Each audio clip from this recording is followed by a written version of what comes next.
And in this maelstrom of chaos emerged occult societies that were able to basically capture the progression of mankind as it was peaking. And it's wild to think about. It's like everything dropped off the map. The credit belongs to the man who is actually in the arena, whose face is marred by dust and sweat and blood. Hello, everyone, and welcome back to the Vitruvian Podcast, a podcast about personal renaissance. I'm your host, Zach Shankin. Today, I'm joined by Gabriel, or as you may know him, Disco Orpheus. Gabriel is the man and the myth. He is a world-traveling student of esotericism, sharing wisdom in the ongoing battle for God and against deception. Gabriel is a knowledgeable across many realms of human endeavor, a lifelong student, a cult survivor, and a proud NWO disrespecter. I'm excited to see where this conversation will take us today. Gabriel, welcome to the show, brother. Thank you. Wow. What an introduction. Of course. I have to always like to intro people with a shine, give people a nod that is often missing from their life, a bit of praise for the work that you do. I think that it is no small thing that the typing you've done on a computer a world away has brought us two together. I think that's as spiritually profound as it is practically impressive. We are worlds away from where we were born, which we can kind of get into myth and traveling the world and what it means to kind of be an explorer. But we're sharing some space here in the beautiful island of the gods here in Bali, which has been my home for 6 months or so this year. And it was cool to see, as I've discussed with you, how we came to be here. I was literally preparing to invite you on. I was listening to a previous appearance that you've had on my friend's podcast, Nolan, just listening to you talk. I'd written in the notebook, like, okay, I want to reach out after I do a little bit of preparing, maybe end of year, because I assumed you were still in Europe. And then lo and behold, I check stories on Instagram and you've come to visit me here on this island. So reached out and now we're here. Yeah. It works out funny, doesn't it? It's pretty amazing. Yeah. And like I said before, I'm super appreciative of how responsive you were and the fact that I could, you open up the home. I just shoot the scooter over and here we are today. But yeah, interesting conversations have already been heard and had off camera. So I want to kind of just drop right into where we were with a lot of that stuff. And as my audience might know, like I've been recently getting down a lot of interesting rabbit holes around mythology, history, where those two lines are extremely blurred or intentionally potentially subverted. And I know that you're in the process potentially of writing a book entitled Myth or relating to myth. So I want today's conversation to center around the idea of mythology, why it's important, if not extremely critical. And I know the background of your coaching as well. You help people develop what you call cosmological frameworks. And I had never heard that terminology until I had a mutual of ours, Pat Moyce, on the podcast in a previous episode. Could you explain somewhat simply like what a cosmological framework is and why it's important for an individual themselves to have one? Yes. The cosmological framework, my understanding of it, is a complete understanding of, or at least getting as close to an understanding of reality itself. So it involves understanding a creation story or the creation of reality and an eternal sort of piecing together of the patterns that occur and unfold, and then lining up your own personal cosmology within an eternal cosmology and trying to make them as congruent as possible. And then when you do that, your awareness expands. And it seems to be that when your awareness expands, you become like a more proficient player within life itself. You get to have more control because you understand cause and effect better. You understand the laws of the universe better. And in doing so, you then understand like how to exert your will effectively. And so that's how I started with my clients was basically helping them establish a cosmology that worked for them. And it's more important that it works than if it's true or not, funnily enough. That is excellent. And I'm glad that you say that, because I think the immediate skeptic, or to play devil's advocate, is, well, what do you mean a creation story or a framework that works? Like, isn't there one that we should be all aiming for? And I think that this was a mistake that I made for a long time as someone who, self-identifies as a truth seeker. I want to know, how did it really happen? Like, what's the actual story? Like, where does my blood come from? Why are they lying to me about it? All that stuff. And it's a fun exploration, but I think what you're describing is, and I think this is extremely important, it's what is useful to you, and it's your belief that makes it so. And the eternal hamster wheel of chasing like what is the true or right story is actually like kind of part of the larger deception. It's like a magnet ray into all this like infinite rabbit holes, infinite esoteric texts, the library that we won't get to see below the Vatican, all these different things. Which are all inherently circular. And this is the problem of trying to find the truth. It's like you walk out stage right and you come back in stage left. Or you're walking up a spiral staircase viewing the same thing from different vantage points, and suddenly you get more information, but it doesn't sort of concur to it being more quote unquote true. It's one of those ironic things. Even the nature of light, when it hits our eyes, everything becomes subjectified. So light comes in, it hits our eyes, and then we have rods and cones in our eyes. And some of the rods, that's responsible for, I believe, the black and white spectrum, right? And this is what gives form. Yep. And then the cones are responsible for color. And then if you want to precipitate this, we have such a small band of visible light that we can see. Right. So we're already working off a sliver. And then it hits our eyes, and then it gets computed by our eyes. And 95% of that is form, which is done by the rods in our eyeballs. And the other 5% is the color, but it's only 5%. So, even the idea that we're seeing the same color or hue of blue is up to, like, I can never prove that, and you can never prove that. And we can never step into your perception, which I think is the profound thing. It's like we could spend all day and night arguing. No, it's more like this. Like, don't you understand? I could beg all of the languages of the world to give me the right tools to make you feel the blue or the love that I'm trying to describe, or this experience. But until you walk that path, you won't know what it feels like. And we discussed earlier, like, that taking that head knowledge, that kind of the words or the definitions, the things you could potentially give to somebody else, there's a complete difference between that and then somebody walking the road and learning that to heart knowledge. Yeah. Like, I've now felt the truth. Yeah. I now know with a capital K. Yeah.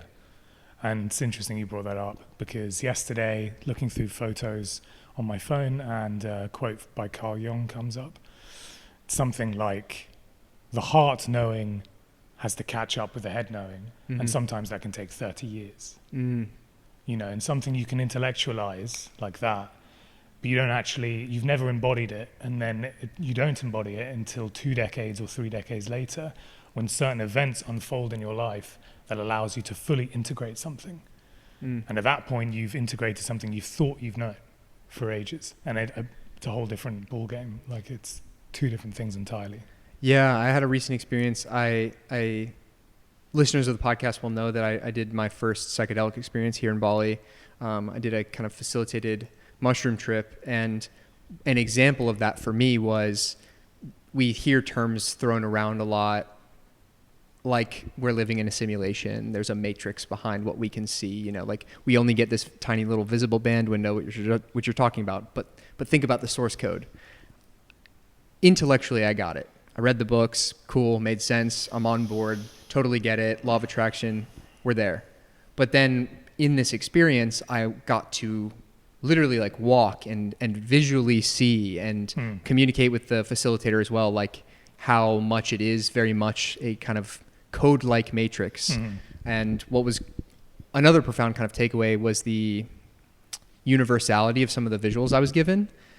A big thing that stuck out was like I just saw so many cathedrals and churches and holy places from all over the world, not only like Western, like the Duomo or the great basilicas in Italy, but also some of the temples we see here in Bali or Southeast Asia, Buddhist temples, some of that iconography. And one thing that I kind of like took away from that was that all of those physical places that are now manifest in our reality, the people who are making them were simply passing it from that almost 5-dimensional reality into our 3D and then fixing it so that even in sober states, we can kind of get a little like glimpses, little windows into that infinite, I suppose. Like anchor points for the spiritual world. Yes. Yeah. Tethers. Yeah. I do want to circle back though to the idea of cosmology and myth and historicity, because I think on this path for truth, a big question, if not the question that I've kind of smashed into is, this is awesome. I'm enjoying the exploration of truth. We can find older and older texts. We can make links between these different writers. We discussed off camera the Ora Linda book, which I'm working my way through, had recently been presented to me. But the skeptic in me, of course, knows that obviously the current media is extremely altered. So what does that mean for history? Like, who's been writing the books? How do we know, quote unquote, what is the truth? Where do you draw the line when you're developing, say, your own personal cosmology of this is true in the sense that I believe it to be true versus almost telling yourself a lie like, I can't really know? You see what I'm saying? Yeah, totally. I know it's a really hard question. No, it's fine. I'll just try and riff on it. Basically, I think one of the easiest metrics about history is the victors write history, right? And naturally, the victor will write the history to purport their victory. And they're the winners. The losers lost. They're out of the question now. They don't get a say in how things unfolded back then. The victor will tell you exactly how it unfolded. Caesar, for example, wrote about himself in the third person as he was going through Gaul. We understand the Gallic Empire, if you can call it that, through the eyes of Caesar. And that's really the only way we understand it. We understand the Gallic Empire through the eyes of their enemy, the one who crushed them eventually. Right. And the same goes through all of history. It's written by the victors. I think Napoleon also said history is just a lie agreed upon. These are subtle clues. And you just have to be a bit tongue-in-cheek and a bit casual with it and not get too emotionally invested in particular ways history went down, especially the ones that you're told by the mainstream, because it's my it's my sort of experiential understanding of the world that the mainstream is not, at least not aligned with an outcome that I personally want. So I sort of start by thinking about things as I'll take the inversion of what I'm being told and I'll say, okay, maybe that's more accurate. And then I'll work back from there. And try and like filter it through and be like, okay, maybe I'm going a bit too schizo. Yeah. So we'll just see, and detaching from it and being like, if I'm wrong about it, it's fine. Doesn't matter. Is it Hooke's law that says, or maybe it's Moore's law, that like you shouldn't attribute to malice what you can attribute to ignorance? It's one of those. Yeah. That's one that I try to bring myself back to, and I posited a similar question about epistemology and historicity to Riva Tez, a previous guest of this podcast, and she had kind of more of a different perspective, because I was like, look, you've sat in some of these rooms, right? Like you've been to dinner parties with Peter Thiel, like you've studied a lot of these texts. Do you think that like there's a cabal, like there's an intention behind some of the subversion that's going on? It seems to me like where there's smoke, there's fire, right? Like that's my intuition. And she was much more on the other side. She's like, well, working with some of these larger corporations or whatever, you kind of get to see how ignorant even the quote unquote top is. So it's maybe less controlled at the top, which I love. I want to optimistically believe her. Yeah.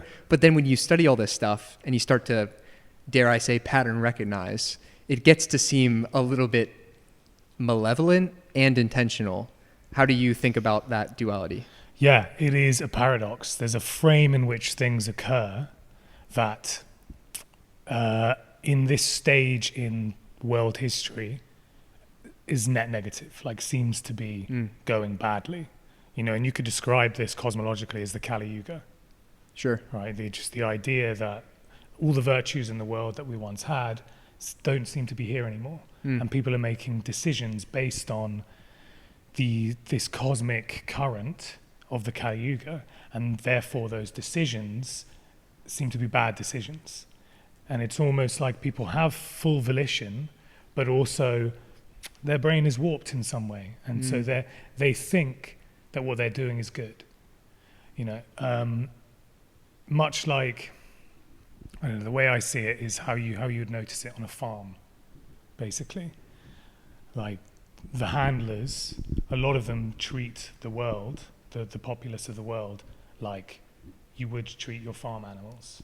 These farm animals, they need herding because they can't do it themselves. And what do we want at the top? We want our milk, and we want as much milk as possible. So it's kind of like that. And so trying to introduce morality into it to understand it can complicate it, because then you start thinking, maybe they're all Satanists or that, some sort of nomica for it. And their intentions are to destroy us and blah, blah, blah. And you might then look at white papers from the Club of Rome written in 1954 or something like this and be like, yeah, see, it was written there. And it's a maelstrom. And I think it's both incompetence and malevolence.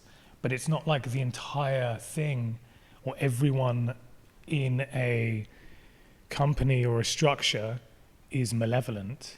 It's just that the machine itself has been captured to a certain degree by various things, like the individual actions of the people all the way down, as well as the overriding kind of band of consciousness that people operate within. And so if you're operating in a particular band of consciousness, let's say, then you want certain outcomes. And those outcomes to someone operating in a different band of consciousness can seem entirely malevolent. So they might think they're literally doing the best thing.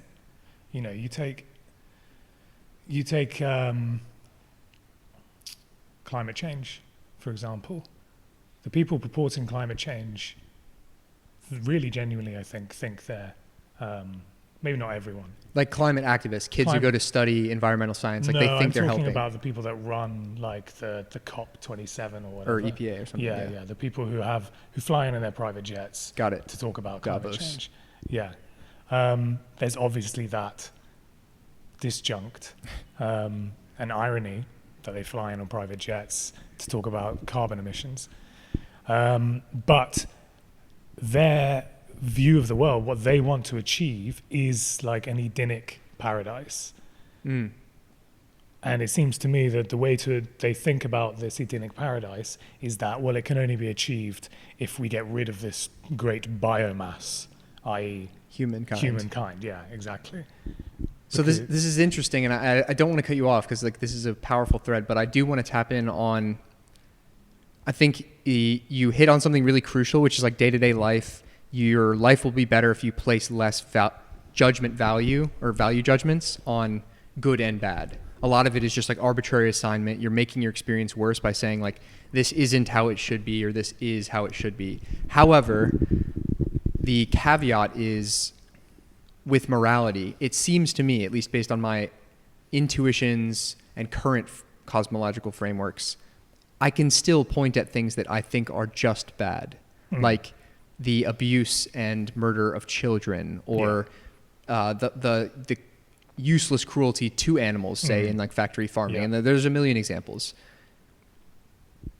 So to me, it's like I will agree in the sense that a lot of the cognitive dissonance that can happen from exploring these ideas and being like, well, is it the bad guys that are in charge or the good guys? Like which team is winning? A lot of that is just arbitrary. You're just assigning teams. You don't really have a perspective to look at it. But at the same token, like bad things are happening, and there does seem to be some sort of top-down moral framework that comes from where, like, in my opinion, it's like an all-father God figure. Like there's somewhere encoded into this experience is a sense of good and moral right and wrong. And it seems like the actors in a lot of our current institutions are violating that. Which I guess is what you're talking about with the Kali Yuga, right? I think it was something you wrote that prompted me to go into it because I hadn't really gone into kind of the yogic karmic cycles. And for those that don't know, like the Kali Yuga, and you can jump in if like you want to expound, but is essentially like this period or like epic or aeon, a stage in a 4-prong progression. I'll let you kind of take it. Yeah, you've got the Satya Yuga. The Satya Yuga is the golden age. Got it. It's probably best to understand this through the lens of virtue. So virtue being something that breeds from it developments that are beneficial. All the right decisions are made in a virtuous society because trust is there. Things happen congruently. They don't stutter. So the Satya Yuga, the Treta Yuga, which is the Silver Age, the Dwapara Yuga, which is the Bronze Age, and the Kali Yuga, which is the Iron Age. And then there's a Lead Age as well. But not in all Yuga cycles, but in some esoteric mystery And schools. do they follow that circle that you just described? Yeah, and it's like a dharmic cycle that you can't get out of, and this is samsara. Yep. Basically. And so the virtues present in the Golden, Silver, and Bronze Age, which have decreased comparatively, are at their lowest in the Kali Yuga. And so, if you read the Vedic text, it'll tell you the state of the world in the Kali Yuga, and then you compare it to what the state of the world is currently, and it lines up pretty smoothly. So that's like if you're fitting this into a cosmology to understand why things are happening the way they are, that's quite a good framework initially to have. It's the Kali Yuga, and therefore it's supposed to be this way. In a sense. That doesn't mean you shouldn't fight it. Right. Because I believe you 100% have to. The thing about samsara is it has to be transmuted. The whole samsara itself, the matrix itself must be transmuted. It must be spiritualized because otherwise this cycle just repeats. And that's macro and micro. It's like exactly. for the us, but also for just me, like Zach doing his little spin on the earth. Yeah.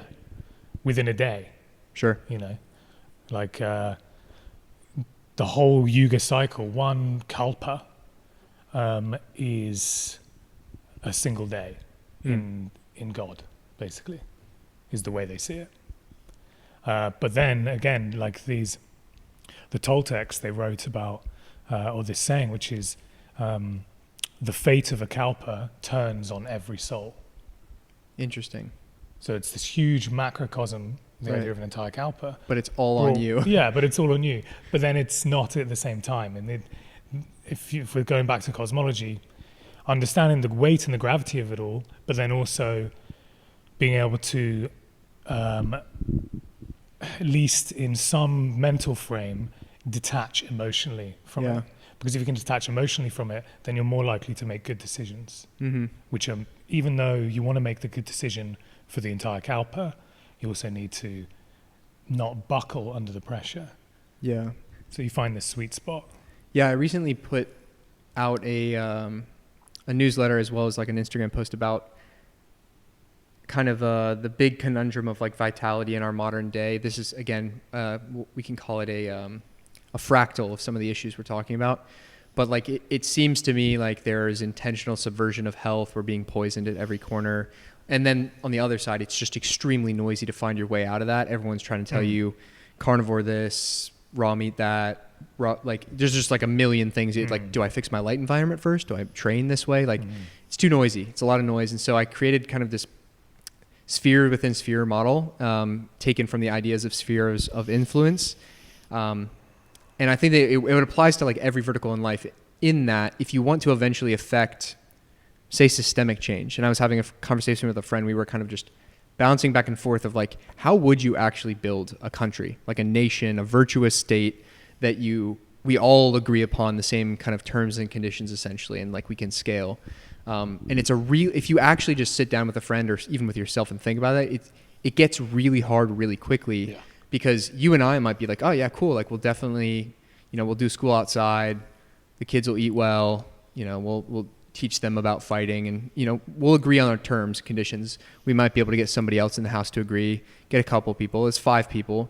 But then somebody else, like the 6th person is like, well, why aren't we teaching them based on, the Platonic whatever? Mm-hmm. And then this other person's like, well, we're completely ignoring Eastern philosophy. Mm-hmm. And then it just gets noisy really, really quickly. And that's just how to like educate your kids. How does this get to systemic levels, states and governments? Because I think there's so much entrenchment of these issues and like institutional capture that me, as somebody who is like an optimist, a high agency person, somebody who like wants to make a dent and like fight evil or whatever, I sit here and I think like, how do we do it, dude? Like, how do we decouple food and pharma from like its chokehold on the nation? Well, to understand the institutional capture, you've got to understand the narrative of the last 200 years.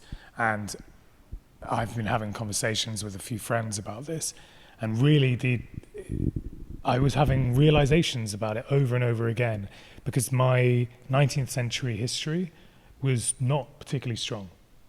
And then, a friend of mine who's very good with history, we were talking about it. And if you know the 19th century, then you understand why the beginning of the 20th century happened. And I think in most people's minds, they don't understand how the beginning of the 20th century happened. We had 2 giant world wars that completely changed the trajectory of the world entirely. Yep. Like more than you could possibly imagine. Oh yeah, I'm starting to find out, dude. Like the 19th century was this chaotic but a pretty extraordinary time when every development you could imagine was occurring at light speed, right? And this promulgated extraordinary developments, but also a great degree of chaos and a lack of care. And in this maelstrom of chaos emerged occult societies that were able to basically capture the progression of mankind as it was peaking. Right. Like it was peaking hard. You had Tesla, you had Wilhelm Reich, you had Walter Russell, you had Schauberger, you had all these guys who were coming up with technologies that we now say, that doesn't exist, can't exist, it's impossible. Right. And this is like over 100 years ago. And they were like, no, we've done it. I've literally done it. Here's my files. And one by one, these guys were either getting killed, poisoned, murdered, erased, bought. Bought, erased, in like memory hold, basically. Yeah. And so, if you can understand the narratives properly, then you can see cause and effect. And then you can see how the institutional captures really happened. Like talking about health. The health advancements that we're talking about on holistic Twitter and Instagram and stuff like that, which seems like a relatively new thing. It's definitely anti-zeitgeist. Like last 5 years or something. Yeah. That all started in the 19th century. Yep. Like over 100 years ago. People would go from London to Monaco to like have their holidays where they do all these different new types of therapies that we're now rediscovering. And it's wild to think about. Yeah. It's like everything dropped off the map. Yeah, I mean, I look at, and it's why I think myth and history, it matters so much. Like people might think that this is like superfluous to everyday life, but like you're saying, actually understanding how we got here, it almost does nothing but radicalize you to like want to make some sort of change because you're like, they stole that. Like you're saying I pay utilities and electricity for no reason. Like we could have limitless power, like all these different things, health, whatever. I mean, like theoretically. Right. This is all allegedly. Yeah.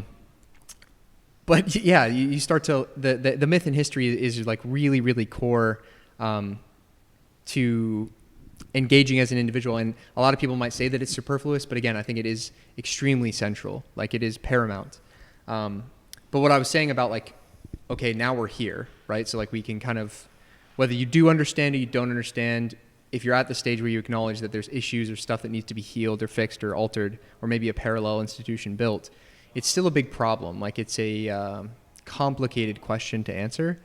And again, with the spheres of influence thing, I think the thing to return to, and it's why a lot of my work is around like the personal renaissance, individual renaissance. Like even in the manifesto, it's like there's not going to be a movement or a sign-up sheet. You are the renaissance. Be the renaissance. Like embody that transformation that we all want to see.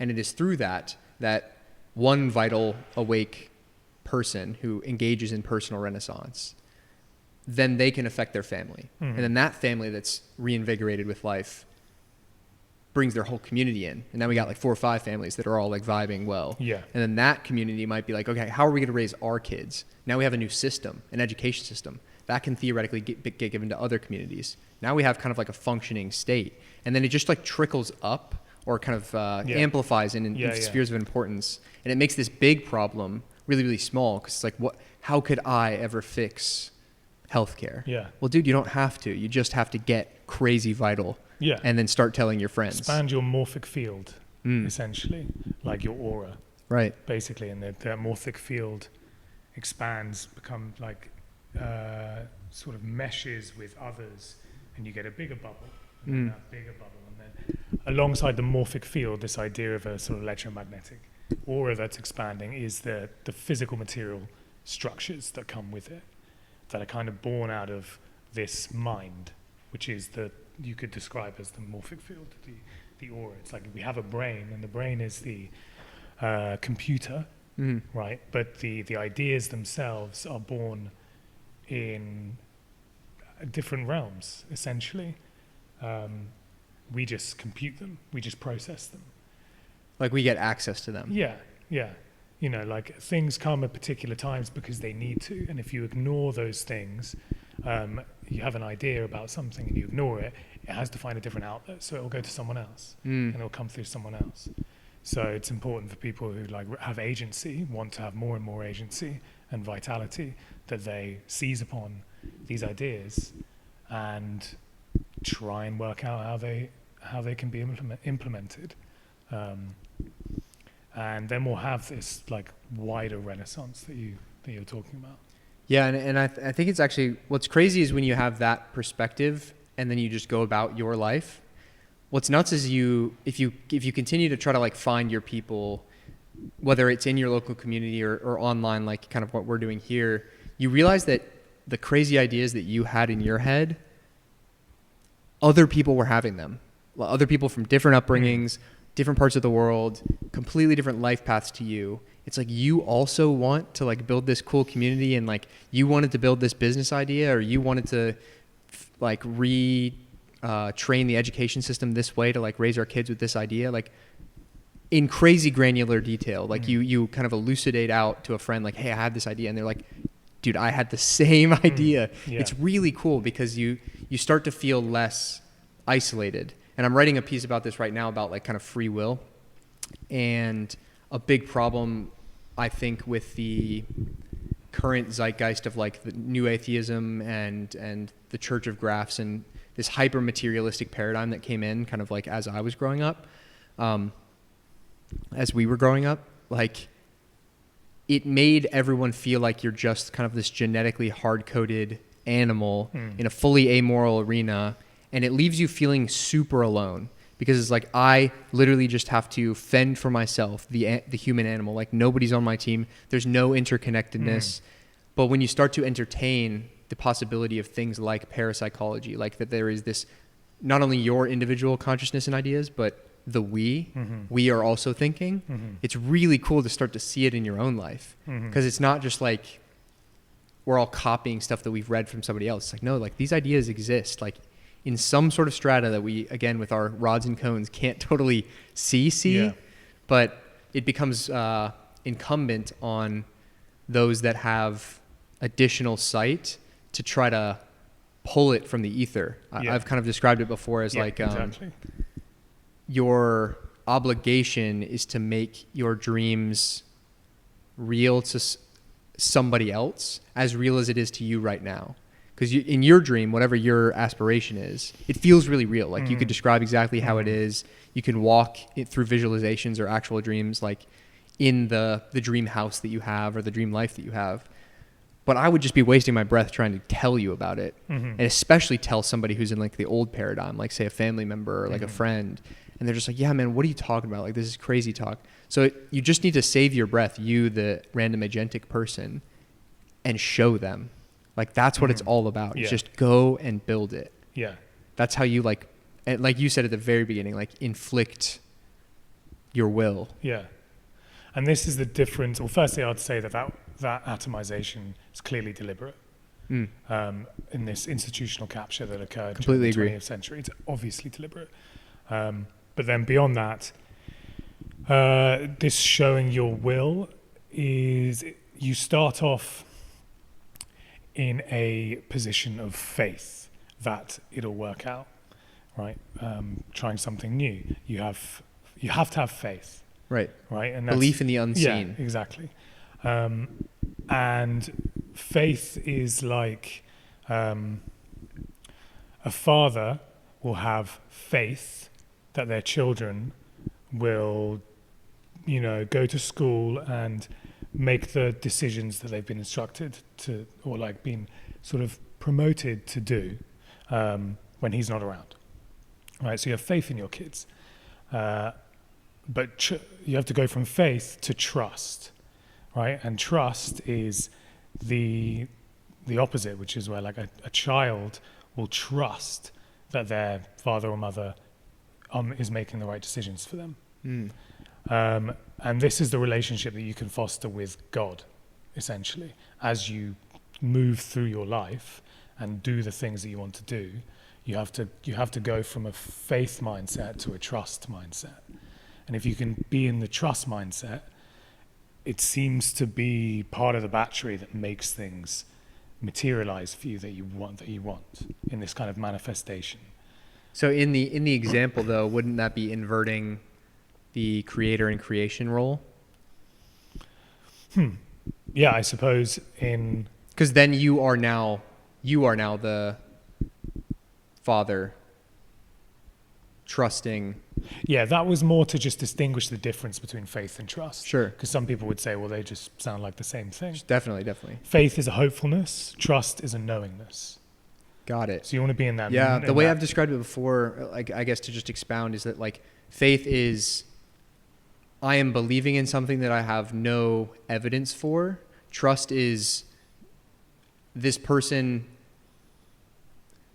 I guess like an employee or even a friend, like I have faith when I give you this letter that you're going to give it to somebody that you promised, but you've never done this before me before. But once you've done it successfully before, now I can trust you. Yeah, exactly. Because it's like I now have data. Yes. So that's you have like to a prove feedback. it. Yeah. You go from faith, you get proof, and then you're in trust, basically. Yeah. And then that's like you want to make that transition all the time, like as many times as possible, and primarily with this idea of your life and how you're creating it alongside God, basically. Yeah. So you develop a trust relationship with God, and that legitimately seems to have some sort of like spiritual essence or power that puts fuel into what you're doing. Yeah, I mean, I love it, and I'm smiling for those that are just listening because, like, I've experienced the exact thing that you're describing, which is at the beginning, and I'll insert, like, another new word, but I think it's a lot of the same, is this dialogue with God is also, like, the voice of your intuition. Yeah. And at first, it's often very, very quiet whispers of, like, a slight direction. And the timidity of that voice, the reason it's quiet is because it's, like any other relationship, it's just reaching out for the first time. But if you honor it, you're like, okay, I'm going to take an act of faith here, do the thing, and it works. Then next time, it's not a whisper anymore. it's like a conversational tone. And eventually becomes this lockstep conversation, like you and God are literally walking through life, co-creating it, where you're just like, fuck it, dude. Like this has worked a million times before. Like let's do this next crazy thing that I have no data for, but I have all this trust that you, the divine provider, is just going to help me figure it out. Yeah. And that intuition, like if you, it requires action on the other side of it. Otherwise the intuition will metastasize and it will kind of become negative. But I see the intuition is like, you have an intuition, and then you have a synchronicity that kind of reaffirms that or affirms that intuition. Then you must take action on it, because that's like, you have an intuition, your higher self and God then provide you a synchronicity. And let's say the higher self and God, they are outside of space and time, and they are viewing the world from a vantage point where they can see all potential cause and effects in the future and the past, right? And they provide you with a synchronicity as a kind of like, double click, like, seen, received. They'll give it to you. Then you have to take action on it. And if you don't take action on it, then like I said, it metastasizes and it becomes, I don't know, like it could even go badly. Like if you stutter at that point. In your own life? Yeah, in your own life. Like if you ignore intuitions, then you're not going with kind of a future event that's dragging you towards it. And so then some ulterior future event is going to occur instead. And it usually is going to be a worse outcome than the one that you've been given. I agree. And I loved the way you described on multiple podcasts, actually, like seeing this world as either a prison that's a school or a school that's a prison. And if we treat life as this kind of learning exercise, I think what you're describing is that every decision or kind of like little loop that you run in your life, these little side quests that make up the grand story of your life, they're for you to learn lessons along the way. And when you ignore what's being sent to you, it's like the nudge on the shoulder, and you can either just take that person's word for it or ignore them. But if you ignore them, then somebody's going to hit you in the face with the lesson. And then if you ignore the hit in the face, then you're going to get hit by a car. And like the lesson, like we talked about actually with coaching as a concept, pain is often the change agent. And it depends on the person and the lesson, how much pain it takes to reach down into your heart and give it to you. But I think intuition, like you can avoid a tremendous amount of pain in your life if you just always follow that voice of intuition. And I think what's really insidious is often there's kind of this final pain that if you ignore the intuition to the bitter end and you're lying on your deathbed and you kind of get this grander view that, maybe I didn't live the story I was supposed to, there's no longer, at least in this life, an ability to take the action. Right. And you no longer can act. And then like you're kind of discussing with samsara, it's like, we're going to run this thing again. Wisdom is crystallized pain, essentially. And that's the way I see it. I was going to say something else to what you were saying, but I can't remember now. Maybe the prison school thing? Right, yeah.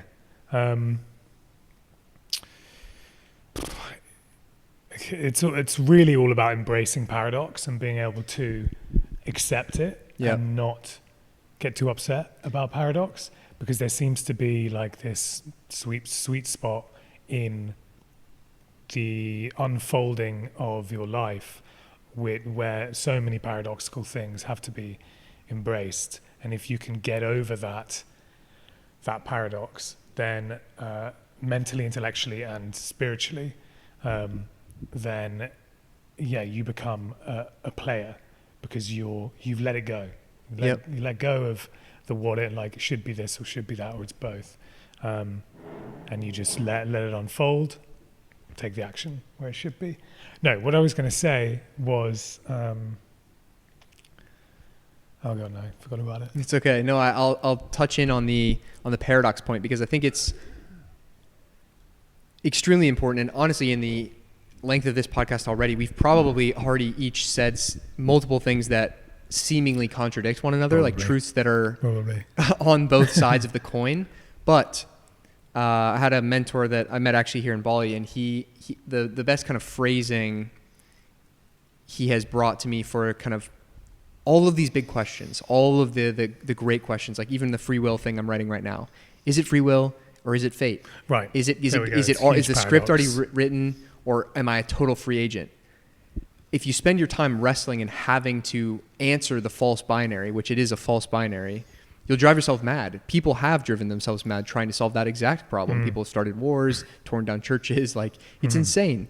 But through it all, the only way to manage these questions is just that. It's not a problem to be solved, but it's a duality to be managed. And you manage the duality through embodiment, which is, I could spend all day sitting in this room thinking about the problem, or I could just go live my life. What is it? What is the texture of my experience? Does it feel like I'm a free agent and an actor?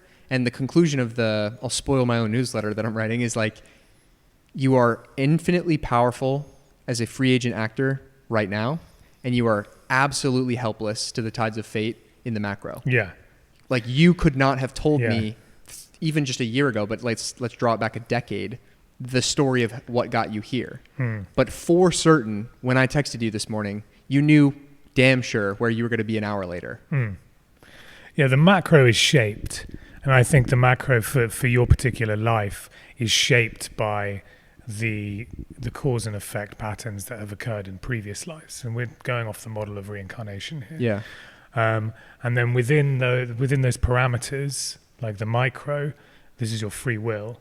So you can exert a near infinite variable life within the parameters that you've got, and I think that's the way it works. And if we go back to intuition, Yep. just for something more practical, I would say the best way to improve your intuition, one is to improve your gut health. True. Because of the gut-brain axis. Yep. And I think there's, if we're always comparing things in a spiritual sense as well, a healthy gut-brain axis, that seems to be like a well-lubricated gut-brain axis, I think is going to help, your ability to receive strong intuitions. Yep. And sorry, I was bouncing around. No, it's good.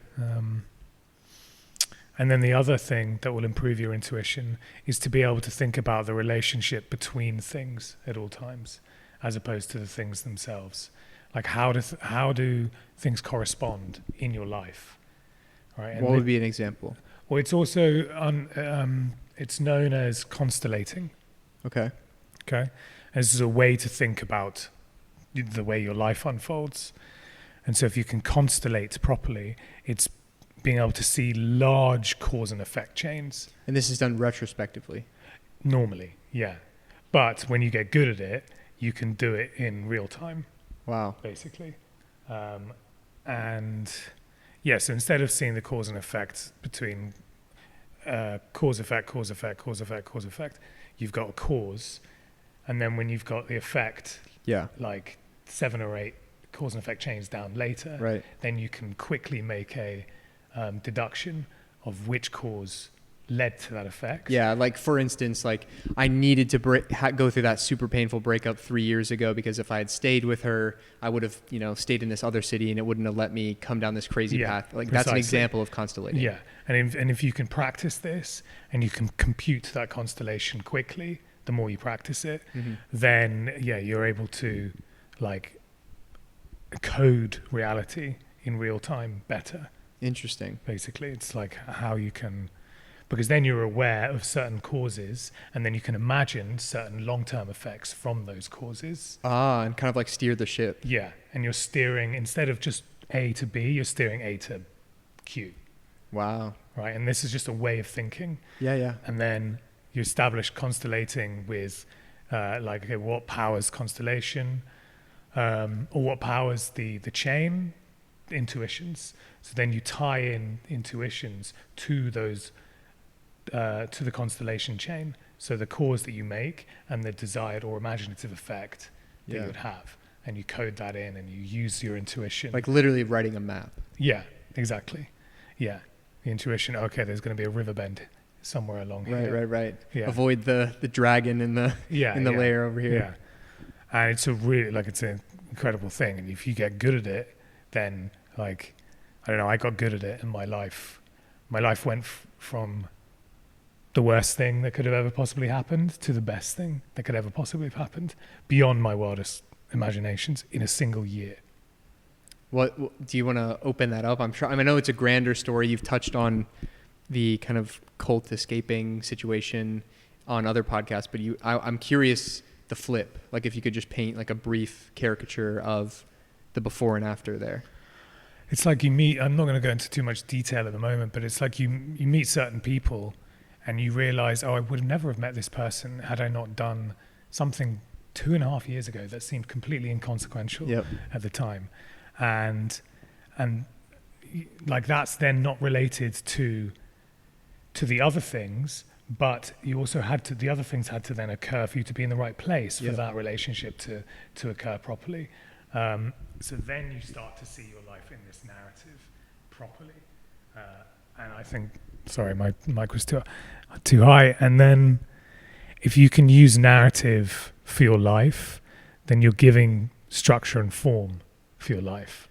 This is why I love that this conversation almost naturally has just stayed and remained around history, writing your own mythology. And it's why I'm very like personally drawn to the idea, still fleshing it out. There's books I need to read. I haven't finished the Bible yet, but as I've described before, like raised Christian, explored a tremendous amount since identifying as a Christian, but I've always been still tethered to the idea of some sort of divine father that has a plan. Even if just a mental paradigm, I think for anyone sitting at home, like even if the language is a stopping point, call it the universe, call it whatever you want. But I think that what you're describing it's for a very select few, but for the broader audience, a place to start is just trusting that it will work out how it is supposed to. And wherever you are right now, you could not have been anywhere else because it's where you are. Yeah. Like, it sounds very dumb and almost dismissive to say, but it literally couldn't have happened any other way because you're where you are. And mistakes can be transmuted. Like, this is the beauty of it. What seemingly seems to be a mistake that you've made in life that's causing you then pain, it's opportunity to transmute it. And then, sometimes, like I said, wisdom is crystallized pain. You then gain a lot more because of that mistake. But then, you just have to keep in mind that you can transmute it, essentially. And, and it's all mental. Everything precipitates from the mental realm. This is the first... law of Hermeticism. Exactly, yeah. And if you can drink that down and see it and just be like, okay, I'm gonna accept that premise wholeheartedly, the premise of mentalism, and we're gonna run with it, and then you can prove it to yourself quite quickly actually. Potentially, and then it becomes part of your repertoire in understanding the world, and then you have more in your cosmology, like other Hermetic principles, as above, so below. I think more prescient than as above, so below is probably as within, so without. Right. The world is a mirror. It gives you back who you are. Who you are, exactly, completely. And if you can just it's true. That's the one that I think is the most true. Yeah, as within, so without. And you've got to refine yourself. So you have to see what needs to be seen for you in order to refine yourself, make yourself cleaner. In an active sense, what does that look like? Because there's obviously I'll just learn what I need to learn through life. Like, it's going to kind of smash me against the walls and I'll learn the lessons. But if I'm somebody who's sitting at home, how do I actively do what's right, kind of purge the wrong that's in me or clarify? Yeah, you need to start dealing with concealed traumas that are embedded in your subconscious. And this is the tricky part, because first, easiest way to do it is understand how the mind works properly.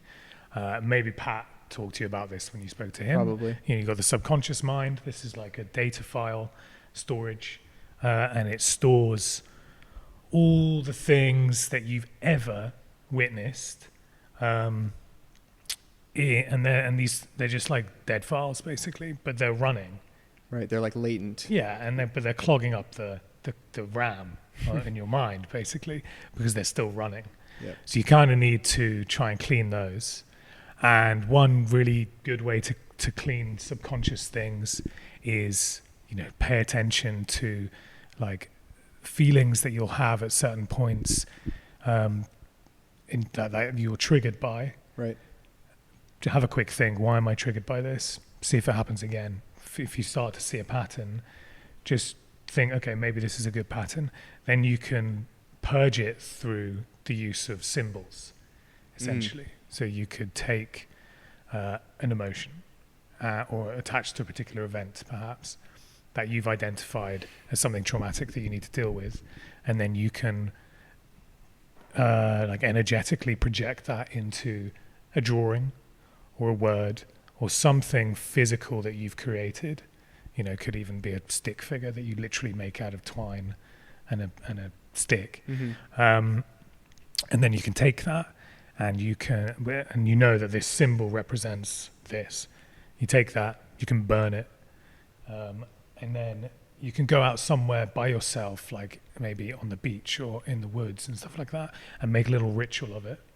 Burn it, collect the ashes, put the ashes in a vial, take that with you, and then see, like, has it alleviated? If it hasn't alleviated, you've got the ashes of it, so you take those ashes and you do something else with it, some symbolic, ritualized destroying, essentially. And you can repeat this process over and over and over again, and this seems to work really well.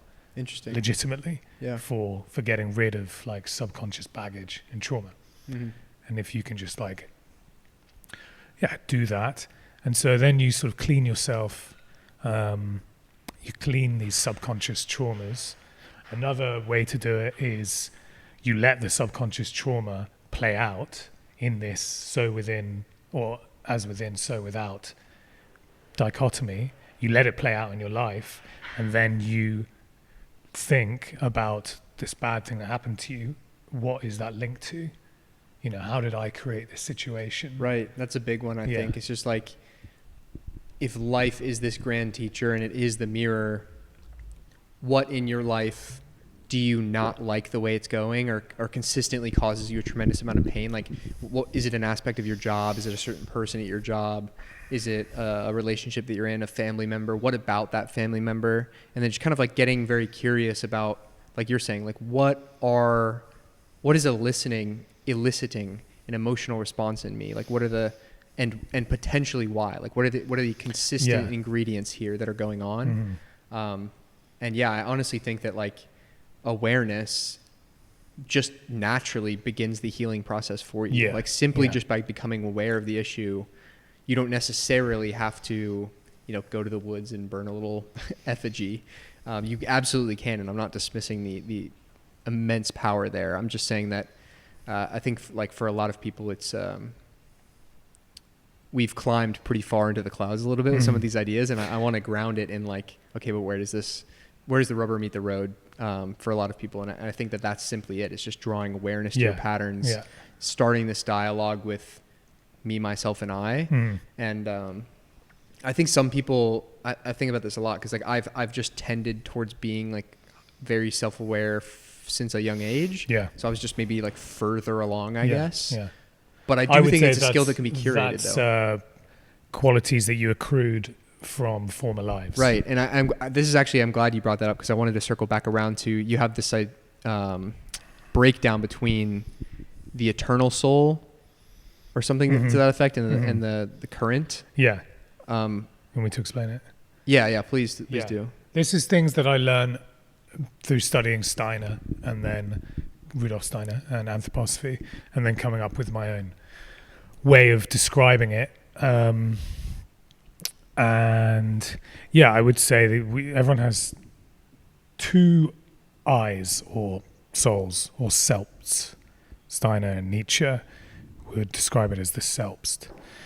So you've got a transient or impermanent soul. Okay, and the impermanent soul is, the soul you have in That would be Gabriel or Zach. yeah, exactly. And then you have a permanent soul on top of that, and the permanent soul, at the point of life, acts like a kernel, like the kernel of a seed, and it's not with you, so to speak, but it is there in a spiritual sense, collecting qualities that your impermanent soul, which is the seed of that kernel, which has been planted, and you are the life, you're the flower that blooms from that seed, accrues, right? And so you accrue certain qualities. You have mastery over certain aspects, faculties, qualities, aspects, that then sort of get placed in the kernel for you to carry with you to your next life. And Steiner said, when you meet someone who has just a particular, like, innate quality to them, he said, well, that's because they mastered it in a previous life. And so then it's with them permanently, basically. So extremely successful people, truly like impressive successful people, a lot of the work they've done to be that is not just in the life they're living now. They've done preliminary work in other lives to achieve that. And to take it slightly more esoteric, there's this idea of giving a face to your soul. Okay, this is the alpha. This is the esoteric alpha. No, I'm ready. And it might not make sense, but this is what I'm writing about at the moment. To give a face to your soul. So there's a certain point in a child's life, for every child, where they recognize that they are an I, and they become self-referential. Yep. Right, and this is when they've given a face to their impermanent soul. Gabriel right? or Zach. Yeah, I. Yep. Yeah, and everyone does that. But one of the true goals, and this is coming again from Steiner, from Jung, from Nietzsche, and a few others, is to give a permanent face. Sorry, to give a face to your permanent soul. Yeah, meaning your higher self. Right, and this is like the journey towards complete individuation, and that is something you have like to do over many lives. You can do like a great job in one life if you're able to have this kind of like metaphysical awareness that this is a goal in life, not just to have a face for my impermanent soul, but to give a face to my permanent soul, to understand that you're accruing qualities and to accrue as many as you can, essentially, and then you become more and more individuated within the sort of soup of oneness that they say is what exists. And theoretically, some version of you will be the last one that like gets escape velocity, right? Theoretically speaking. Theoretically. Yeah, exactly. Yeah. And people would say this is an ascended master. Yep. Right. Like a Buddha. Like a Buddha or a Christ or exactly. Yeah. The one thing I've been thinking about, and maybe it's cope, but is this idea of having escape velocity or escaping samsara. I'm not sure that should be the approach that we want.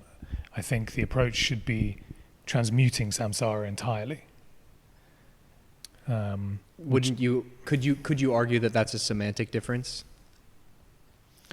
No. Well, yes. I would just say the problem is that some people use the idea of escaping samsara to check out. Yep. And then not play the game properly. Yes. I agree. Then that to me is a cope. I agree. And they should be you realize that actually the whole thing needs to be transmuted. Yeah, and it's honestly a very perfect thing that we're having this conversation in Bali, because I think a side effect of that cope, and I think for a lot of people that like escape the matrix, maybe it's just everybody listening to this podcast, like people who are curious, there is a period where you develop like a spiritual narcissism where it's like, they're all sheep, I'm somehow higher than, and I'm operating on this thing that is better than, or, you know, I'm somehow ascended from this game and I'm not playing in these things. But what you're saying is like, you don't check out of the game. You were actually born for a reason. And this material world is not less than the spiritual. It's actually intentional. It is for embodiment. You're here to experience. You're not just here to transcend the physical self in some sort of sense. And and that's where I would definitely agree with you. Yeah, I think it's more of a masculine principle. Like, you go to war in order to get the effects that you want, as opposed to like letting things go and checking out. I see. But that being said, you still need to walk the tightrope of those two polarities, the masculine and the feminine. Definitely. There was another point. Talking about this stuff is really interesting because I'll listen to you speak, and then there'll be like 5 points. I know. I don't want to make. That's like and then I just have to choose one. It's the curse of the host as well. Like, I sit here and there's so much I want to touch on, but I just have to like let it go and know that the conversation is going where it needs to. My question with when I first heard you explain kind of the kernel and the seed and the eternal and temporary soul is there a way to facilitate the other direction? Because I definitely can see what you're describing, which is like, as I level up, me, Zach, I'm passing, you know, skill attributes, character traits, etc., to that file that gets passed on. And I can just take faith that that's like a one-way door, and I'm just pouring attributes into it, right? I'm working towards the whole here. But I would be curious if you think that there's a way to more clearly tap into that file. Because like, I have traits, right? Things that I'm better at, and seemingly for no reason at all. Like, I was just born with these certain things. Like, I do a podcast because I just happen to be like extremely verbally fluent. I've never studied any. I have that kind of thing. That's one of my quote unquote gifts. Yeah. Okay. That's part of the file. But other people reference abilities like having blood memories or tapping into past lives. Do you think that that's something that could be, is that one of those skills that is a skill in and of itself that you either have or don't? Or is that a curatable conversation? Yeah, like psychic capacities or supersensory capacities? Sure, yeah. I mean, I guess all of the above. In the sense, I'll ground it. Can I, Zach, learn to remember my past lives? In a way, like to see them visually, I'm not sure. Okay. But to feel them strongly enough that it gives you coherence to what's going on in your life, yeah, definitely. Like, and that's something everyone should tap into. Your blood memory, so to speak, is extremely powerful, and it helps to, like, it's something you have to feel, but then helps you to decode your life and reality at large, and then you can use that going forward. And then there are other things like supersensory abilities.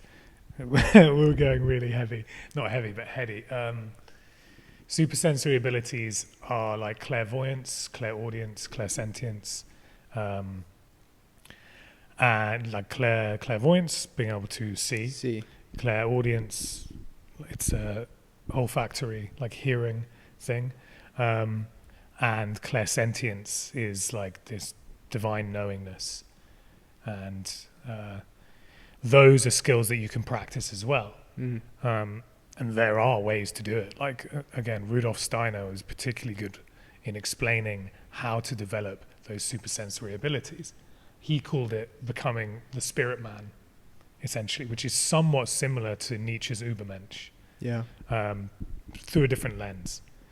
Because Nietzsche talks more about instinct, whereas Steiner, it's more about thinking, right? Essentially. But Steiner will lay out like how to think correctly, and if you think like this, over time you will develop supersensory abilities. Basically, the easiest one to develop is, or the one that's most controllable, is clairsentience, and this is just knowing how things are going to go. Yeah. And then they just go that way. Yeah. And you're like, oh, I knew this. And I suppose a lot of it is pattern recognition. Yeah. But the way Steiner talks about it is it's to do with your soul, essentially. So he broke it down, and he had there multiple different types of soul, or rather, one soul has 3 or 4 different levels. Okay, so there's the sensory soul, is the basic level. Mm-hmm. It's like what animals have, and low IQ people. I'm joking. Or am I? Only kind of. And this is basically like you can't distinguish your sensations from your perceptions. Right. There's an immediacy. You're just there. It's not so much that, it's your feeling about something. You relate that entirely to the thing itself. Yeah. Whereas really you should understand that when you have a feeling about something that you've perceived, you've created a new world inside of you. Yep. And that's not related to the thing itself. Mm-hmm. Right? And if you can make this distinction, okay, then you can sort of upgrade your soul. But if you've got, there was this test that done in prisons in America, I believe, with violent offenders, and it was like, it's quite like this famous meme now, which is, if you didn't have breakfast yesterday, how would you feel? And the response with a lot of these violent offenders who had an IQ below 90 or something like that was, don't know what you're talking about, I did have breakfast yesterday. And they're like, no, just imagine that you didn't have breakfast yesterday. But I did have breakfast yesterday. I don't understand the question. Yeah. Okay, and so that's like, Steiner would relate that to a particular... I think we've all met somebody like that too. Yeah. So a particular, which is like you were saying, this only like presence, basically. Yeah. You can't have... You can't observe there's no observance yeah. of self. Yeah. Yeah. So that's the sentient soul. You get past the sentient soul and you move up to, I believe it's called the intellectual soul. And this is being able to properly distinguish your sensations, this inner world that you've created for yourself, and the things that you're perceiving. Right? And then if you can go past this, you go into and if you can just do that effectively and become wiser because of that, Mm-hmm. through your observation and then your observation of self alongside the observation of the world around you, then you sort of get into the next level of the soul, which is the consciousness soul. And this is where you can observe like spiritual phenomena and spiritual unfoldings. So you've got the observation of self, the observation of the material perceptions, and then the observation of their spiritual implications or spiritual precipitations. Right? And then what this does is it makes the soul into a cup, basically. This is how Steiner describes it, Yeah. which is the Holy Grail. Right? And then this cup is formed, and this cup then becomes a vessel in which the spirit can fill, Got it. essentially. And then you become just more enlightened, Mm-hmm. let's say, more wise.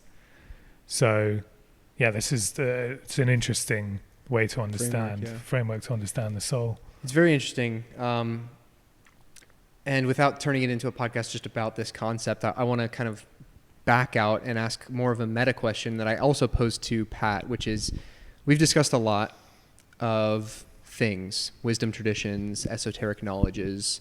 You're a student of the game. I consider myself somewhat of the same. Like, I love exploring these ideas. But seemingly there's like kind of an infinite potential of these like really stratified schools of thought. These new guys sprout out and then they build these whole frameworks and all these things. And it seems like each one of those actors gets access to like pretty cool powers, like, and can manifest it in their own reality.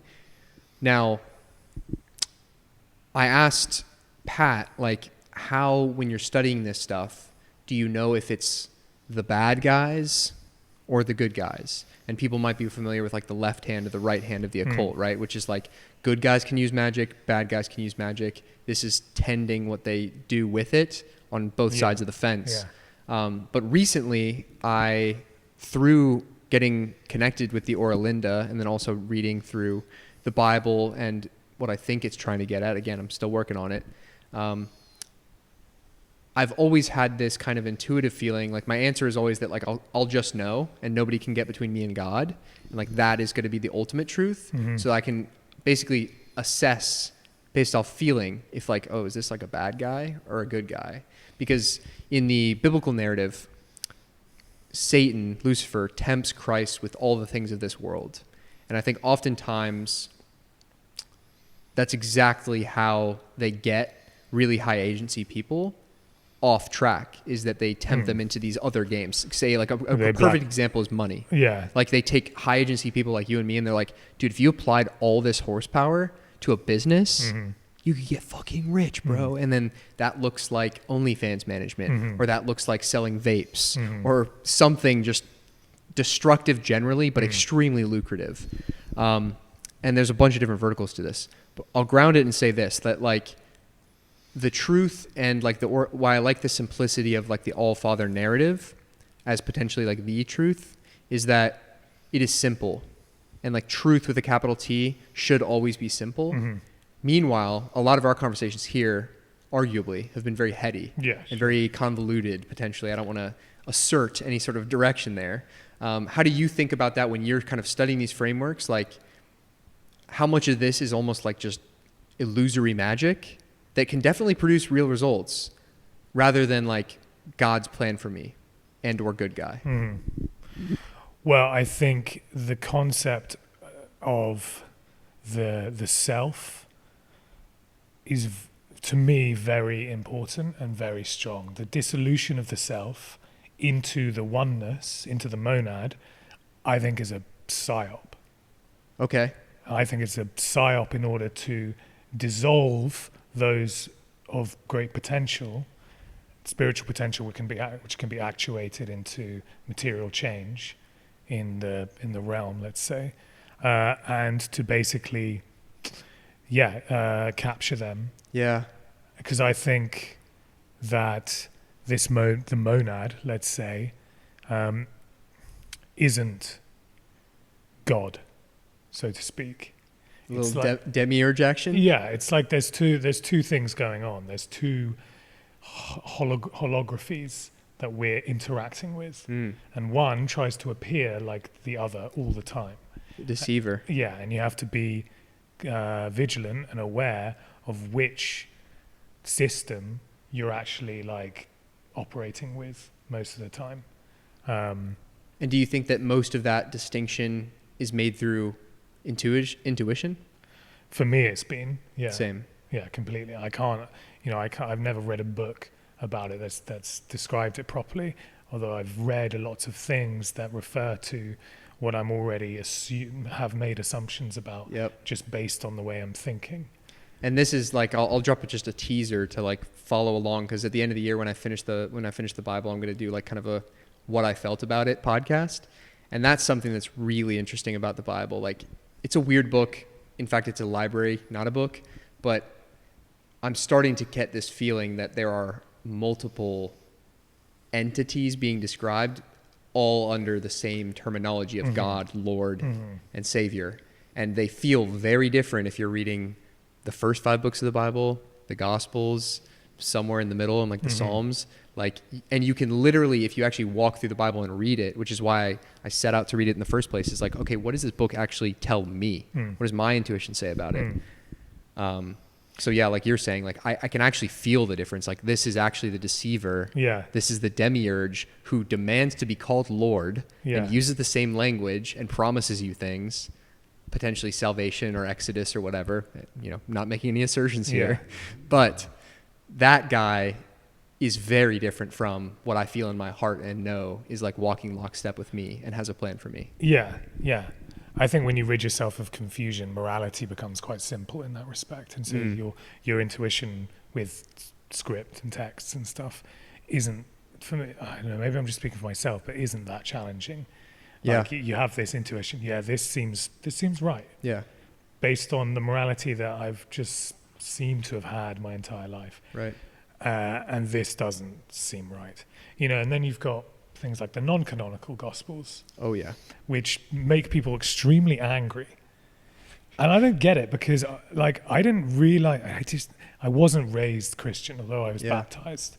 In England, it just wasn't really, like, we just weren't a particularly religious country compared to America in the night, like in the And I was raised in the in the South, so like 90s. Bible Belt too. Yeah.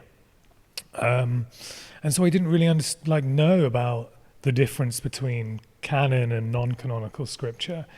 And so I was like reading this non-canonical stuff, and I was like, "Wow, this makes sense. This is really interesting. Wow, that's really like the way, I think it's in the Gospel of Thomas. Jesus says, if God was in the sky, the birds would be there before you. Or if God was in the ocean, the sea, the fish would be there before you. Or if God was in, something, then this other animal would be there before you. But actually, God is within you. Yep. And I was like, well, that makes sense. It's Yep. always it's made checking sense. out with all these other books that I read too. Yeah, Yep. yeah, exactly. Whereas the kind of traditional theological framework that people have had, and I'm not saying this is because of the Bible or whether it's just the institutions have walked this way, Right. is like, God and you are separate. Yep. And there is a master-slave relationship, essentially. And I think there are some groups in the world that are in a Stockholm syndrome abusive relationship with their God, their egregore, their collective soul, their oversoul. Yeah, the one that they pray to. Yeah. Or think that they pray to. Yeah, on Sunday. and they're literally in an abusive relationship with this God, and it's affecting the collective consciousness of the entire world and basically causing a lot of shit to happen. And if they would just realize that they don't have to be in this Stockholm syndrome love relationship with their captor, then maybe things can go more smoothly. Yeah, I mean, you're putting to words in a really elegant way what I've kind of been feeling or kind of uncovering as I've been reading through. And as you know, though, I suppose the grand tragedy of that story is that Stockholm Syndrome, you can't speak to the captor or the captive and convince them that they're wrong because they think, as with the experiment, that they are in the presence of the Savior. So, and it's like fully embodied. So I think that is unfortunately just their, pardon my metaphor, cross to bear in the circumstance. Yeah, yeah, yeah. Yeah, I mean, this has been an enlightening and selfishly extremely engaging conversation. I've just explored kind of as I've been curious. I hope those that have made it thus far have taken a tremendous amount from it. I think there's been crazy sauce dropped all the way through. And if not anything else, just a bunch of seeds planted for whoever's listening to think about and have manifest in their life at the right time. But out of respect for those listening, and of course yourself as well, I want to move towards a close here. I have 3 questions that I ask every single guest on this podcast. The first being, if you could go back to a younger version of yourself and tell him one thing, what would that be? It's barring butterfly effect, all of that stuff. What's the word you would give him?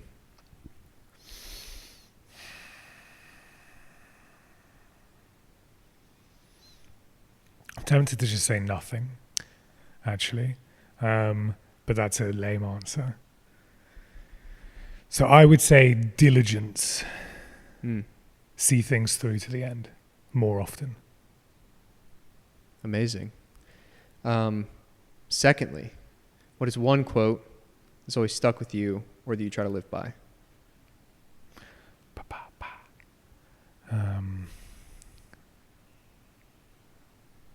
I really like this Yukio Mishima quote, which is, if I can remember it correctly, write your life like a line of poetry written in a splash of blood. Wow. I'm a big quote guy. I've not heard that one. That's really good. And finally, what do you believe is your unique gift to give the world?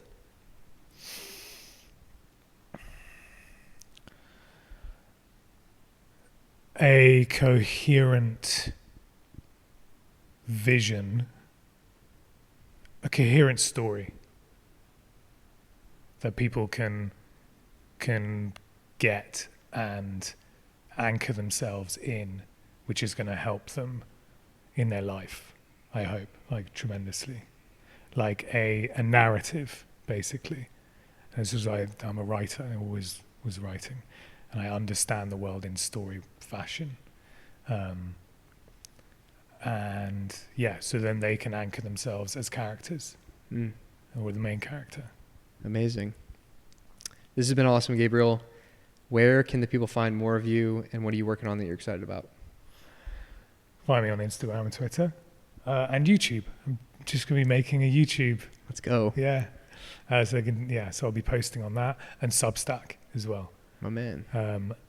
Which is also going to start being populated. I've got all this writing that I've just never published.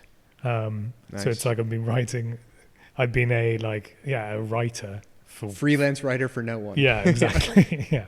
So it's ready to go up. So I'm going to populate Substack, turn them into videos. And what was it? What was the question? Yeah, what are you working on that you're excited about? But I mean, that's a great answer for that. Yeah, those things personally, and then collectively, we've got some. I'm not going to give any details, but extremely exciting companies and things that we're going to be doing here in Bali as well. But the timeline on that will be slightly longer. But in the more foreseeable future, yeah, a couple of brands that are going to be released soon, which are incredibly exciting. Well, I'm very excited. I selfishly wish you could give me a little bit of a window in, but I'll wait eagerly with the audience. All of your links will be below. Thank you, of course, to anyone that's made it to this point in the podcast. You found us, YouTube, Spotify, Apple. Follow along on those platforms for more. Subscribe to the YouTube for the behind the scenes of how this all happened, as well as just documenting the process of what I'm building. The new call to action is, of course, go to the newsletter on Substack at thevitruvian.co. But thank you for spending your time and attention, your most valuable resources with myself and Gabriel today. Memento Mori. I'll talk to you all soon. Can I mention a quick synchronicity? Of course, please do. Because you just said Memento Mori. Yeah. Yeah, I noticed you've got that. Yeah, while we were talking, I noticed that you had that on your wrist. So I wrote a book back in 2020 called Memento Vivere, right? Yeah. So look behind you. Wow. Yeah. It's incredible. For those off camera, there's a little vivere in the sun. If you're watching on video, we've got it in front. But life is... I didn't know that was there. Yeah. I mean, and you noticed it at the exact right time, too. Yeah. So signs and synchronicities, magic occurring all around us. This is for the real ones who made it to the true final minute, 30 seconds here. Thank you to all of you. I'll talk to you all soon. Be the Renaissance.